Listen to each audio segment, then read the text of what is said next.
I go with the Aussie song or...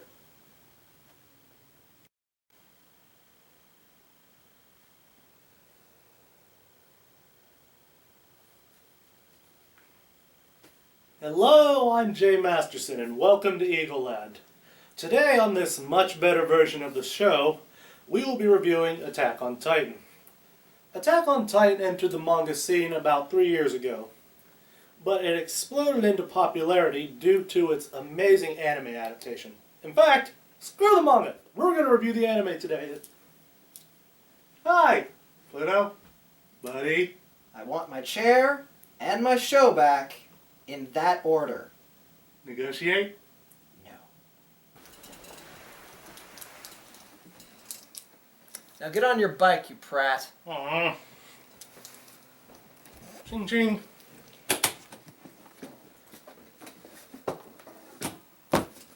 Attack on Titan. Or as the astoundingly poorly translated title puts it, Attack on Titan. I know that is likely what it directly translates to, but you are allowed to make some changes. I don't think the spirit of the manga would be crushed if we just called this Attack of Titans. As the Invader put it, Attack on Titan is one of the most exciting things to show up in the manga scene in a while. I remember it showing up on the scan sites back in 2010. I liked it, but I had no idea it was going to explode in popularity like it did. But, as has been proven time and again, most action mangas do much better after they get an anime adaptation. So I'm just going to straight up recommend this manga right now. It isn't the best action manga ever, and not everyone's going to like it. But it is a unique entity and should at least be sampled by everyone. But I can't very well just end the show like that, so here is how today is going to work. I will summarize the first 3 volumes of the manga. The first 3 volumes are spent establishing how the rest of the story is going to play out, so it's a good section to summarize for new readers, and is a nice manageable chunk for me. So, the setting is an alternate Earth where 100 years ago, humanity was forced to retreat from the ever-encroaching threat of Titans. Titans being 4 to 15 meter tall humanoids with only one purpose in life: eat humans.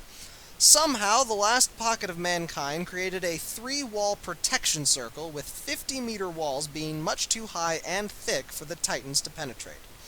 Our hero Eren is watching the return of the Scouting Legion, a branch of the military that ventures beyond the wall to try and learn more about the Titans. This mission saw them trading most of their squad for 0 information. One major theme of this manga is an overwhelming sense of hopelessness. The Titans are significantly more powerful than humans, and it usually takes several human deaths to bring down just one. And when you look at it, all of humanity being trapped within one area, no matter how big it is, with death constantly knocking at the door, is really grim. We spend some time with our 2 main protagonists, Eren and his adoptive sister, Mikasa. Eren wants to join the Scouting Legion because he hates being trapped behind the giant walls. His family is understandably against the idea. Then we meet the last central character, Armin. He's a weakling, but a smart one.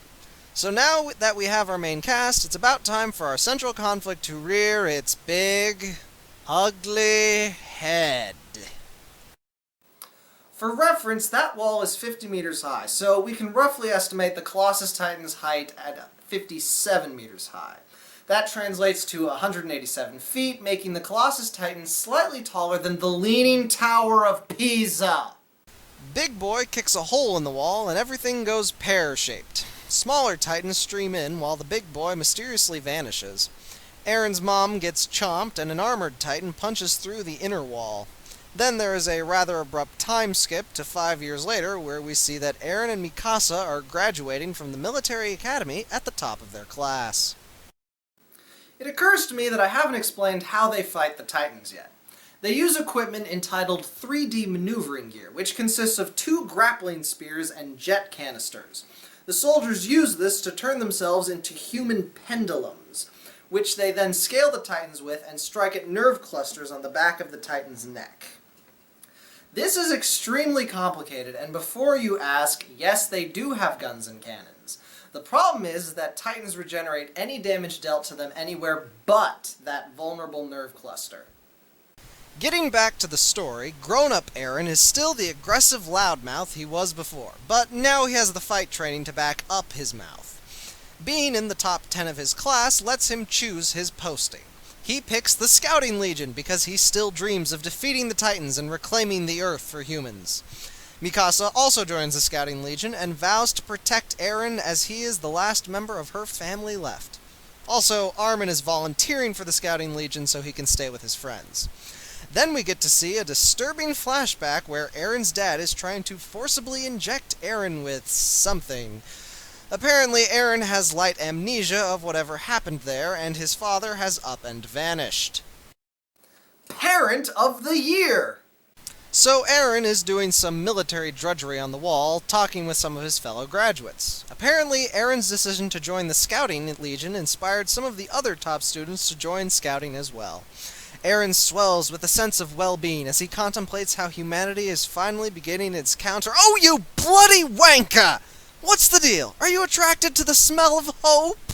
Tower of Blooming Pisa knocks everyone off the wall, then kicks a nice big hole in it. Eren climbs back up to challenge the giant and hopefully bring it down. Eren, I know you kick arse, but I can only see this ending one way. Double deuce! Actually, Andre the Giant opts to just up and vanish again, and now the whole military is scrambling to handle the approaching Titans. So Eren sorties with the rest to kill the invaders. Alright, Eren, you got this. The smaller ones are much easier to kill. Come on, Eren, you got this. Bugger all! Seriously? He gets his leg chomped and then sacrifices himself for Armin? Stones and crows, this manga hates its characters. For those of you that know what's coming next, shh. We spend some time with Mikasa kicking all kinds of ass, but then Armin has to tell her what happened to Eren. She seems unmoved, but has silently, utterly lost it. She runs out of propellant and gets surrounded by hungry Titans. Looks like we're gonna lose another Blimey! Looks like this particular Titan would much rather beat its compatriots into a bloody pulp. Oh man, it was awesome with the blood and the bones breaking. Can I have the chair back now? What are you doing? Ooh, shiny.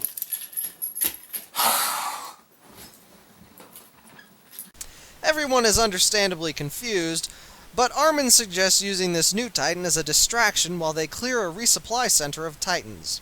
This plan works surprisingly well, but it looks like their savior is getting devoured by a big group of Titans. The soldiers debate whether to save it when it hulks out and rips all the other Titans apart using only its teeth, whereupon it collapses to the ground, having apparently run out of steam. They gear up to leave when out of the carcass bursts Eren, unconscious but fully intact. Now, believe it or not, everything I have recounted only fills the first 2 volumes. I have, of course, been skipping over things for the sake of brevity, so let me just stop here and reassure you that the first 3 volumes of this manga are nothing if not action-packed.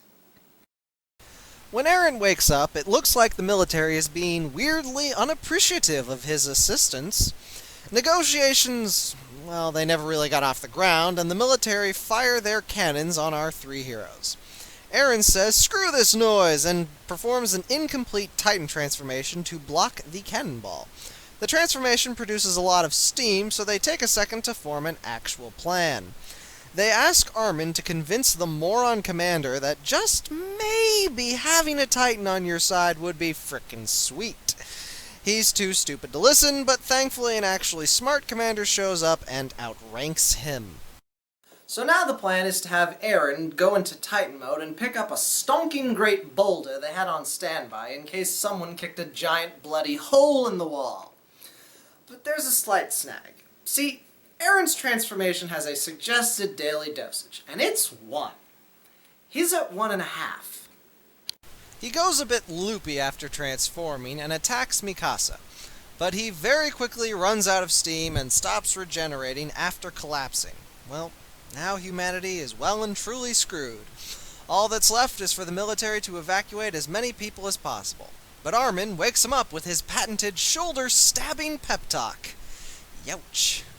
Well, it works, and Eren does his best impersonation of Atlas. It takes the death of lots of soldiers, but they escort Eren to the hole and he slams that rock in hard, plugging the wall.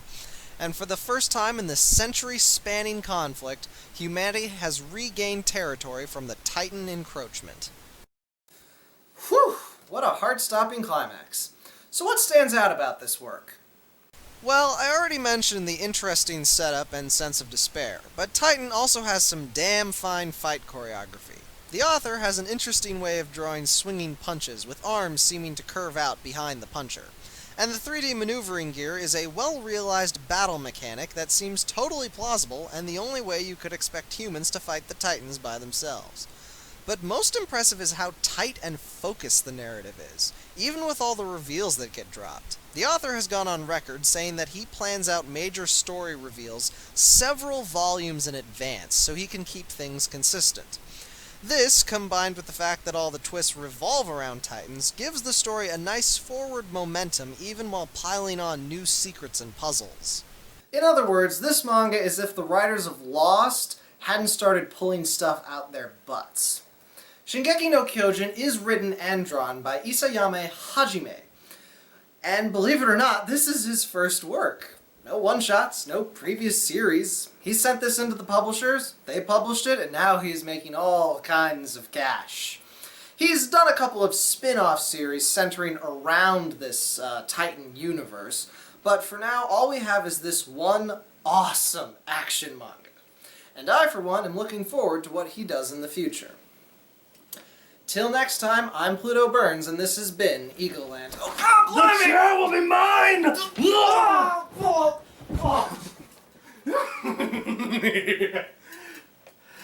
The chair belongs to Jay. Survivors picking